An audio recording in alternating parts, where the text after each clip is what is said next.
जय हिंद दोस्तों। स्वागत है आप सभी का आपके अपनी यूट्यूब चैनल 90 डिग्री सॉल्यूशन में।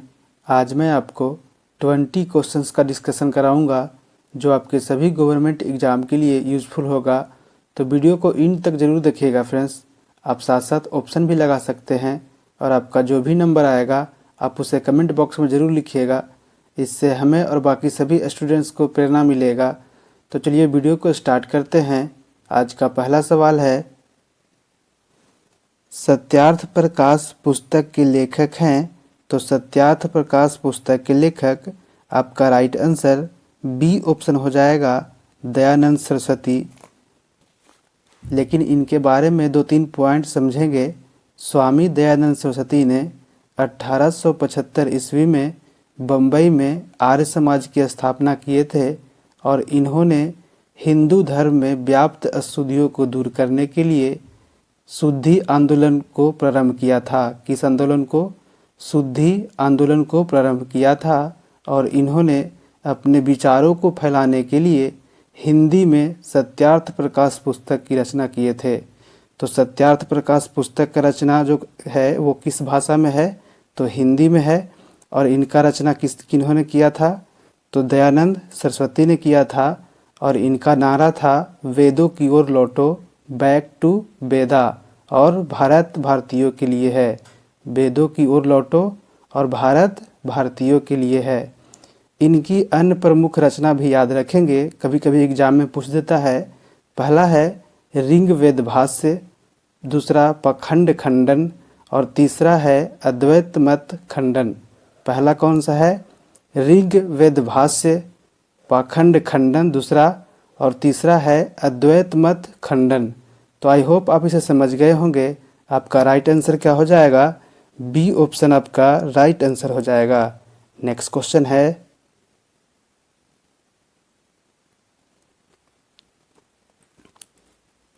निम्नलिखित में से कौन सा ग्रह अंतःग्रह है? तो यहाँ पे ध्यान से देखेंगे, इसका आप आंसर खुद से निकालिएगा। हम आपको समझाने की कोशिश करते हैं।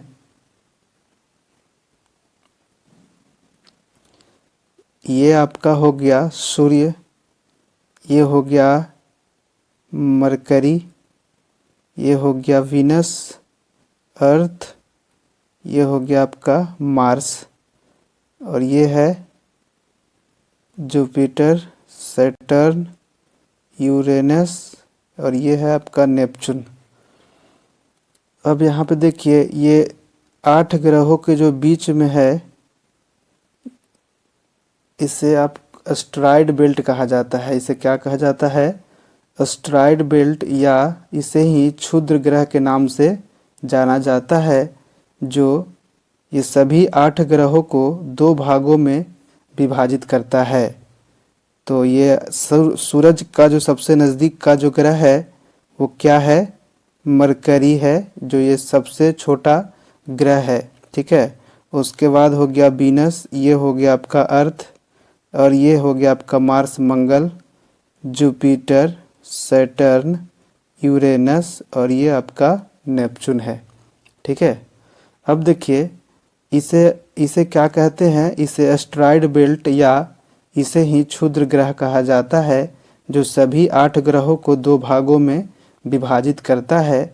अब क्षुद्र ग्रह से जो ये वाला ग्रह है, ये 4 ग्रह है, इसे क्या कहते हैं? तो इसे आंतरिक या पार्थिव ग्रह कहा जाता है। आपका सवाल भी यही पूछा है कि अंतः ग्रह किसे कहा जाता है? तो यही 4 जो ग्रह है इसे आंतरिक या पार्थिव ग्रह के नाम से जाना जाता है। और यही क्षुद्र ग्रह से जो इधर वाला जो ग्रह है, ये चारों को बाह्य ग्रह कहते हैं, या इसे जोबियन प्लेनेट, जोबियन ग्रह भी कहा जाता है। ठीक है। अब आपका आंसर निकल गया होगा। हम आपको ऑप्शन में लेकर के चलते हैं। यहाँ पर सवाल पूछा है कौन सा ग्रह अंतःग्रह है? तो मैंने बताया अभी, ये मरकरी हो गया, वीनस हो गया, अर्थ हो गया, और ये मार्स।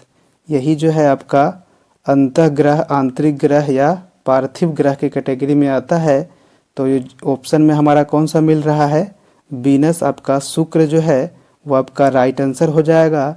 क्योंकि वरुण, यूरेनस और बृहस्पति जो है वो कौन सा ग्रह में आता है, कौन सा कैटेगरी में आता है, तो ये बाह्य ग्रह जोवियन प्लेनेट के कैटेगरी में आता है। तो आई होप आप इसे समझ गए होंगे। आपका राइट आंसर क्या है, तो सी ऑप्शन जो है आपका राइट आंसर हो जाएगा। नेक्स्ट क्वेश्चन है,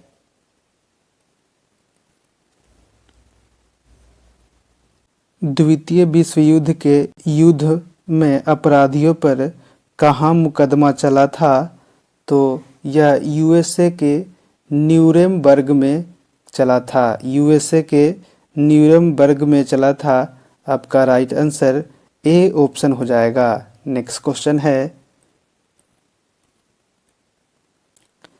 डिफेंस सर्विस स्टाफ कॉलेज कहाँ स्थित है, तो यह विलिंगटन द्वीप केरल में स्थित है। कहाँ स्थित है, विलिंगटन द्वीप केरल में स्थित है। आपका राइट आंसर सी ऑप्शन हो जाएगा। और ध्यान दीजिएगा, देहरादून में इंडियन मिलिट्री एकेडमी है। देहरादून में क्या है, इंडियन मिलिट्री एकेडमी है, जबकि खड़गवासला में एनडीए है। क्या है, खड़गवासला में NDA national defence academy Khadakwasla हो जाएगा। नेक्स्ट क्वेश्चन है, किसकी अनुशंसा पर भारतीय संविधान में मूल कर्तव्य को जोड़ा गया था, तो यह स्वर्ण रिपोर्ट के आधार पर भारतीय संविधान में मूल कर्तव्य को जोड़ा गया था। लेकिन यदि आपसे क्वेश्चन पूछेगा कि हमारे मूल संविधान में मूल कर्तव्य फंडामेंटल ड्यूटी कितना है, तो एक भी नहीं है। ठीक है, क्योंकि इसे जोड़ा गया था स्वर्ण सिंह समिति के सिफारिश पर। किसके सिफारिश पर जोड़ा गया था, तो स्वर्ण सिंह समिति रिपोर्ट के आधार पर इसे जोड़ा गया था। जो 42वें संवैधानिक संशोधन अधिनियम 1976 के द्वारा भाग 4 में एक उपखंड 4 का क या ए जोड़ा गया, जिसमें अनुच्छेद आर्टिकल 51 में उपखंड 51 का क या ए जोड़कर इसमें 10 मूल कर्तव्य को शामिल किया गया। कितने मूल कर्तव्य को, 10 मूल कर्तव्य को शामिल किया गया था। वर्तमान में मूल कर्तव्य की संख्या कितना है, तो मूल कर्तव्य की संख्या वर्तमान में 11 है, और पहले कितना था, तो 10 था, जिसे 46वें संवैधानिक संशोधन 2002 के द्वारा 10 से बढ़ाकर 11 कर दिया गया। ठीक है, 10 से बढ़ाकर 46वें संवैधानिक संशोधन 2002 के द्वारा 11 कर दिया गया। इसमें एक लाइन और याद रखेंगे, यदि आपसे पूछे कि इसकी प्रकृति कैसा है, तो इसकी जो प्रकृति है वो नॉन जुडिशियल है, गैर न्यायिक है। ठीक है, इसकी प्रकृति कैसा है, तो गैर न्यायिक है, मतलब यह मूल अधिकार के तरह जबरदस्ती नहीं है, मानो तो भी बढ़िया और ना मानो तो भी बढ़िया। लेकिन आप भारत के नागरिक हैं, इसलिए आपको मूल कर्तव्य के देने वाले सभी तथ्यों को मानना आपका कर्तव्य बनता है।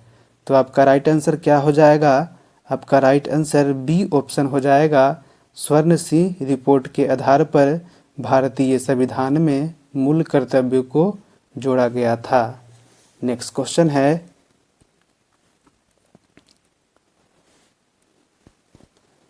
कौन सा देश यूरेनियम के उत्पादन में अग्रणी है, तो देखिए इसमें पहले था कनाडा। ठीक है, पहले क्या था, कनाडा था, लेकिन वर्तमान में अभी क्या हो जाएगा, कजाकिस्तान हो जाएगा। ठीक है, कजाकिस्तान आपका वर्तमान में हो जाएगा। यह कजाकिस्तान जो है वो प्रति वर्ष 23,800 टन यूरेनियम का उत्पादन करता है। आपका राइट आंसर ए ऑप्शन कह सकते हैं। ये पहले था, लेकिन वर्तमान में क्या है, कजाकिस्तान है। ठीक है, नेक्स्ट क्वेश्चन है, किस कारण से पूरा पाषाण युग का नव पाषाण युग में परिवर्तन संभव हो सका है, तो इसका एक ही कारण था, एग्रीकल्चर। इसका क्या कारण था? एग्रीकल्चर था। अनाज उत्पादन करना जो नवपाषाण की सबसे प्रमुख विशेषता थी। आपका राइट आंसर बी ऑप्शन हो जाएगा। नेक्स्ट क्वेश्चन है,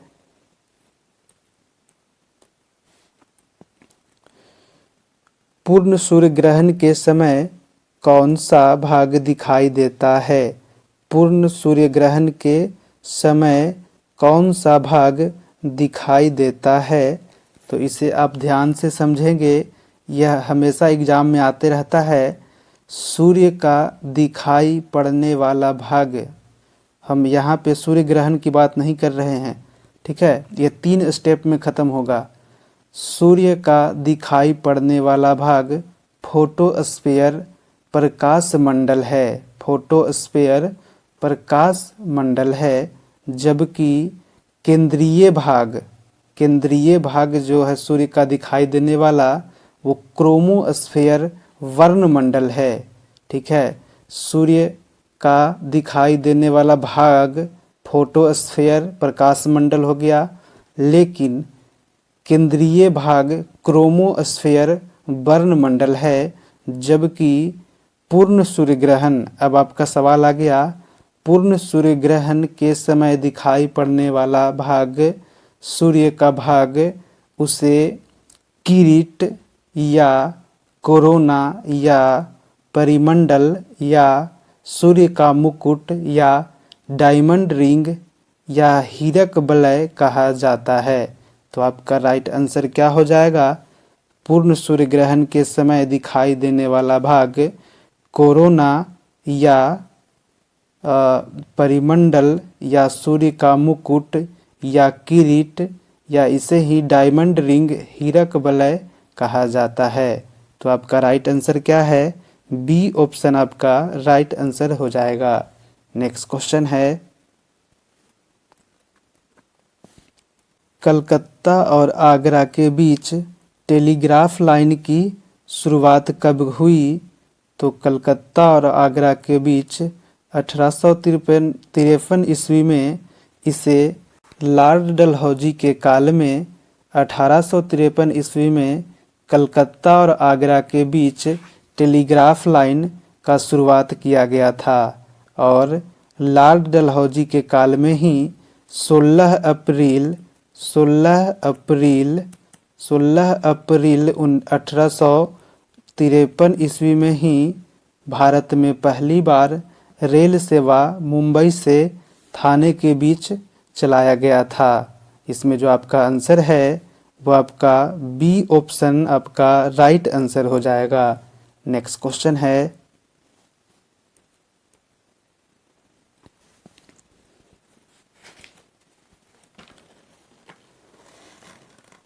किस पेशवा को पेशवा के इतिहास में नाना साहेब की तरह जाना जाता है?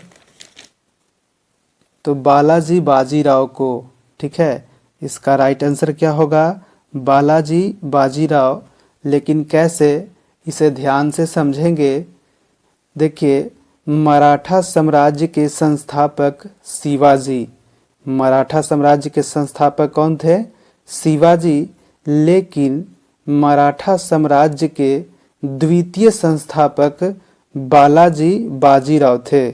ठीक है, मराठा साम्राज्य के द्वितीय संस्थापक बालाजी बाजीराव थे, जिनका कार्यकाल 1740 से 1761 ईस्वी तक रहा था, जिन्हें इतिहास में नाना साहेब के नाम से जाना जाता है।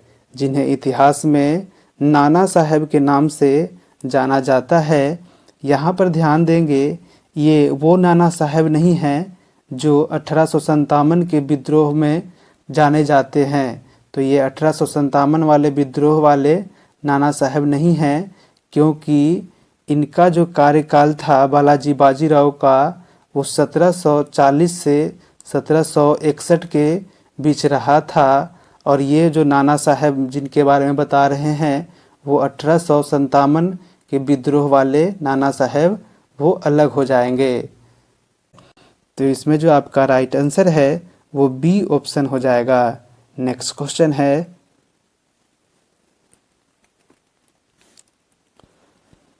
कौन सा अधिकार सर्वोच्च न्यायालय को प्राप्त है? तो देखिए, सर्वोच्च न्यायालय, इसे ही उच्चतम न्यायालय, सुप्रीम कोर्ट और उच्च न्यायालय यानी कि हाई कोर्ट को न्यायिक पुनरावलोकन, जुडिशियल रिव्यू करने का शक्ति या अधिकार प्राप्त है। ठीक है, जिसे लिया गया है अमेरिका के संविधान से। इसे कहाँ से लिया गया है? तो इसे अमेरिका के संविधान से लिया गया है। और आपको बता दें कि हमारे संविधान में अमेरिका के संविधान से और क्या क्या लिया गया है। तो संविधान की सर्वोच्चता, न्यायपालिका की सर्वोच्चता, न्यायिक पुनरावलोकन की शक्ति, उपराष्ट्रपति का पद, राष्ट्रपति का महाभियोग, मूल अधिकार और संविधान की प्रस्तावना, ये सभी कहाँ से लिया गया है? तो ये सभी अमेरिका के संविधान से लिया गया है। एक बार फिर से रिपीट करेंगे। पहला, संविधान की सर्वोच्चता। दूसरा, न्यायपालिका की सर्वोच्चता।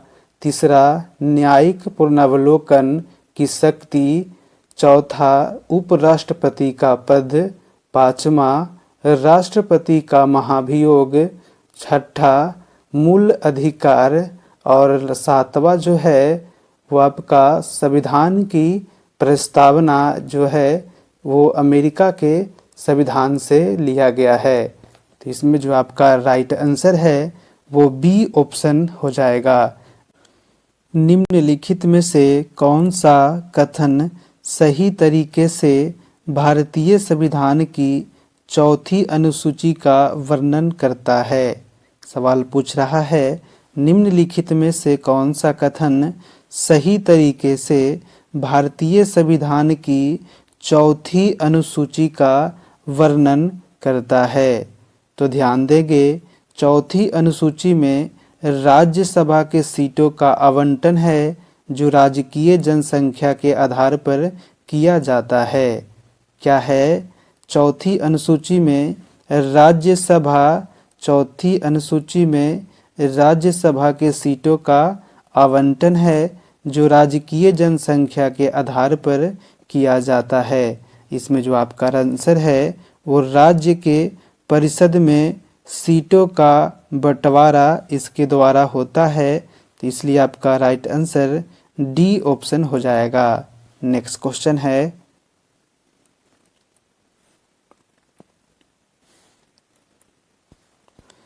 ORT मौखिक पुनः जल योजन चिकित्सा किसके रोगोपचार के संबंध से है? तो देखिए, इसे डायरिया या अतिसार में दिया जाता है। डायरिया या अतिसार में दिया जाता है। जो डायरिया में उल्टी और लूज मोशन भी होता है। अतः इसमें ORS का सॉल्यूशन दिया जाता है जिसे ORT भी कहा जाता है। तो इसमें जो आपका आंसर है वो डी ऑप्शन आपका राइट आंसर हो जाएगा। नेक्स्ट क्वेश्चन है,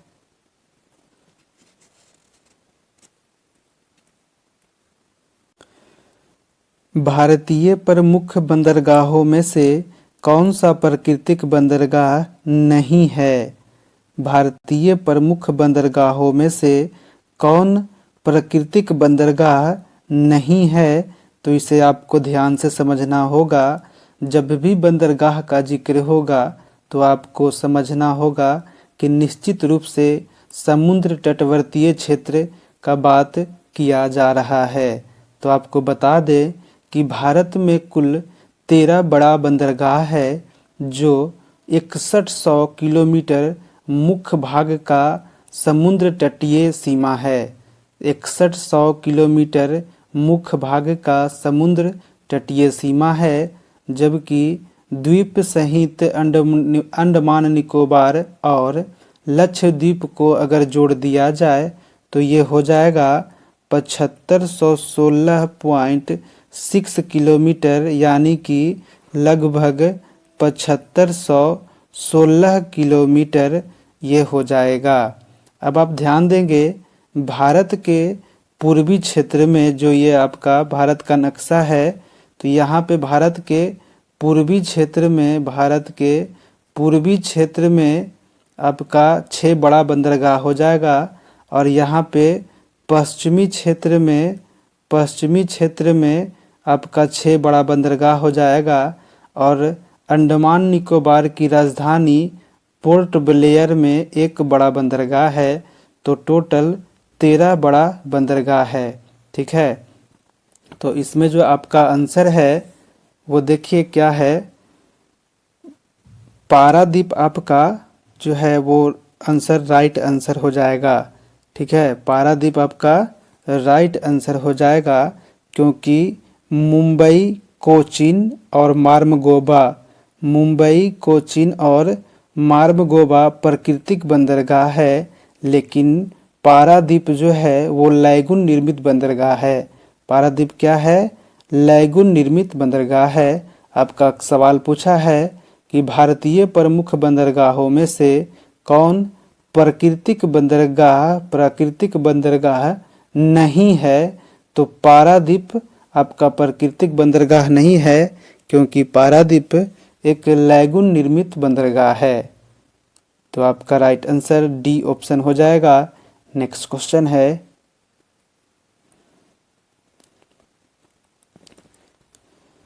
1947-48 में सरकार द्वारा भाषाई आधार पर राज्यों के पुनर्गठन के मामले में परीक्षण हेतु नियुक्त प्रथम आयोग के प्रमुख कौन थे?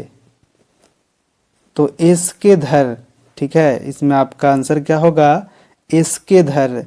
लेकिन ऑप्शन ए को समझेंगे, फजल अली जो है, फजल अली, इनकी अध्यक्षता 1953 में की गई, जिसमें अध्यक्ष फजल अली थे और के.एम. पनिकर जो हैं, के.एम. पनिकर एवं हृदयनाथ कुंजरू, के.एम. पनिकर एवं हृदयनाथ कुंजरू जो है वो सदस्य थे। ठीक है, फजल अली क्या थे? ये अध्यक्ष थे और के.एम. पनिकर एवं हृदयनाथ कुंजरू ये सदस्य थे।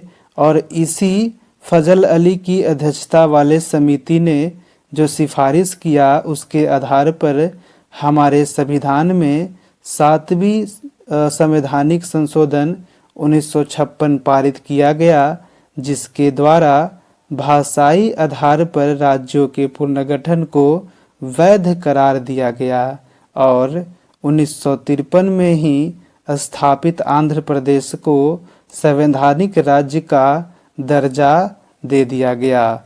1956 में भारत का 14 राज्य एवं 1956 में भारत का 14 राज्य एवं 7 केंद्र शासित प्रदेश था। 14 राज्य एवं 7 केंद्र शासित प्रदेश था, जबकि वर्तमान में 28 राज्य और 8 केंद्र शासित प्रदेश है। तो इसमें जो आपका आंसर है वो डी ऑप्शन आपका सी ऑप्शन आपका राइट आंसर हो जाएगा। एस.के. धर आपका राइट आंसर हो जाएगा। नेक्स्ट क्वेश्चन है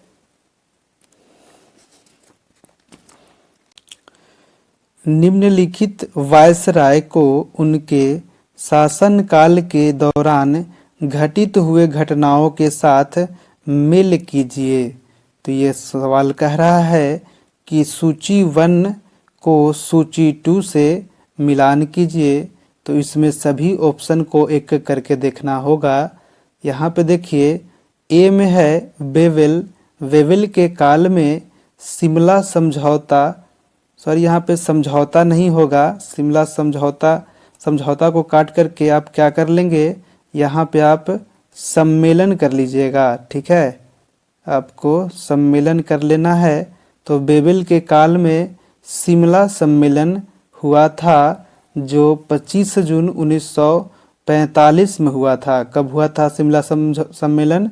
25 जून 1945 को शिमला सम्मेलन हुआ था। ऑप्शन नंबर बी देखेंगे, लॉर्ड रीडिंग के काल में मोफला विद्रोह हुआ था। लॉर्ड रीडिंग के काल में मोफला विद्रोह हुआ था 1921 में केरल के मालाबार तट पर। यह अली मुसलियार के नेतृत्व में हुआ था। किसके नेतृत्व में हुआ था? अली मुसलियार के नेतृत्व में हुआ था। ऑप्शन सी में है विलिंगटन। तो विलिंगटन के काल में 1932 में कम्युनल अवार्ड आया था। ठीक है, विलिंगटन के काल में कम्युनल अवार्ड आया 1932 में। अब बचा है लिन लिथगो। तो लिन लिथगो, इसके काल में भारत छोड़ो आंदोलन हुआ और 1940 में पाकिस्तान का मांग किया गया, लाहौर अधिवेशन हुआ। तो ये आपका हो गया 1 नंबर। तो इसमें जो आपका राइट आंसर है वो क्या हो जाएगा? राइट आंसर 3241 आपका जो है वो राइट आंसर हो जाएगा।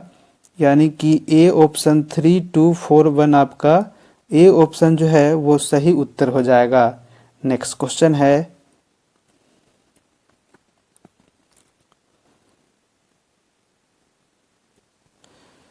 नीचे से ऊपर की ओर बढ़ने पर वायुमंडल में स्तरों का अनुक्रम क्या है? यहाँ पे देखिए, नीचे से ऊपर की ओर बढ़ने पर वायुमंडल के में स्तरों का अनुक्रम क्या है? तो देखिए, सबसे नीचे में जो है वो क्या है? तो पृथ्वी है। और पृथ्वी के ऊपर का जो वायुमंडल का जो स्तर है, देखिए वायुमंडल जो है हमारा विभिन्न गैसों का मिश्रण है, जिसे 5 भागों में विभाजित किया गया है, 5 परतों में विभाजित किया गया है। पहला जो आता है वो है क्षोभ मंडल, ट्रोपोस्फेयर। दूसरा है समताप मंडल, स्ट्रेटोस्फेयर। तो यहाँ पर देखिए क्षोभ मंडल, स्ट्रेटोस्फेयर। तो स्ट्रेटोस्फेयर जो है ये ऑप्शन नंबर डी में है, सी में है। और यहाँ पे आ गया एक्सोस्फेयर, तो ये तो कट जाएगा। उसके बाद ये है स्ट्रेटोस्फेयर, तो ये सेकंड नंबर में आता है, ये भी कट गया। अब ये दोनों में से चलते हैं, जो में मिलेगा उसको हम लोग लगाएंगे। तो पहला हो गया स्ट्रेटोस्फेयर, दूसरा है समताप मंडल, सॉरी ट्रोपोस्फेयर पहला हो गया, क्षोभ मंडल। दूसरा है समताप मंडल, स्ट्रेटोस्फेयर। ठीक है, तो स्ट्रेटोस्फेयर कौन में है? इसमें है। तो ये तो ऐसे ही छट गया। ये आपका सी ऑप्शन जो है आपका राइट आंसर हो जाएगा। लेकिन हम आपको बता दे रहे हैं, मध्य मंडल को मीजोस्फेयर कहा जाता है, आयन मंडल आयनोस्फेयर और बहिर्मंडल एक्सोस्फेयर। ठीक है, तो इसमें आपका राइट आंसर क्या होगा? सी ऑप्शन आपका राइट आंसर हो जाएगा। नेक्स्ट क्वेश्चन है,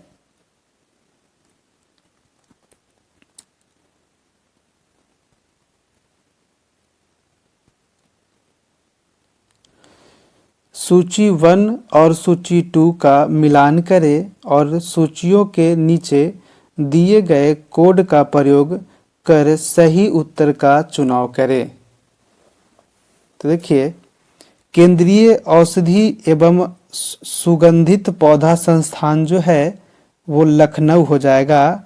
1 का 4 में DNA फिंगर प्रिंटिंग एवं नैदानिक संस्थान जो है वो आपका चंडीगढ़ सॉरी हैदराबाद हो जाएगा। और सी ऑप्शन जो है सूक्ष्म जैविक औद्योगिकी संस्थान, ये आपका चंडीगढ़ में हो जाएगा। राष्ट्रीय प्रतिरक्षा विज्ञान संस्थान, ये नई दिल्ली में हो जाएगा। तो आपका राइट आंसर 4, 2, 1, 3 4, 2, 1, 3 आपका राइट आंसर बी ऑप्शन हो जाएगा। नेक्स्ट क्वेश्चन है, और ये आज का लास्ट सवाल है आपके लिए। खुर्दाद साल किसका उत्सव है? तो खुर्दाद साल जो है वो पारसी का उत्सव है। किसका है? पारसी का उत्सव है। आपका राइट आंसर बी ऑप्शन हो जाएगा। तो आज के लिए बस इतना ही फ्रेंड्स। मुझे विश्वास है कि आप सभी ने ज़्यादा से ज़्यादा क्वेश्चन को अटेंड कर पाए होंगे। अगर हमारा वीडियो आपको पसंद आया हो तो वीडियो को लाइक करें, हमारे यूट्यूब चैनल को सब्सक्राइब करें और बेल आइकन को दबाना ना भूलें ताकि हमारे हर वीडियो का नोटिफिकेशन आपको मिलता रहे। Thanks for watching. मिलते हैं अगली वीडियो में, तब तक के लिए सेफ रहें, सुरक्षित रहें। जय हिंद।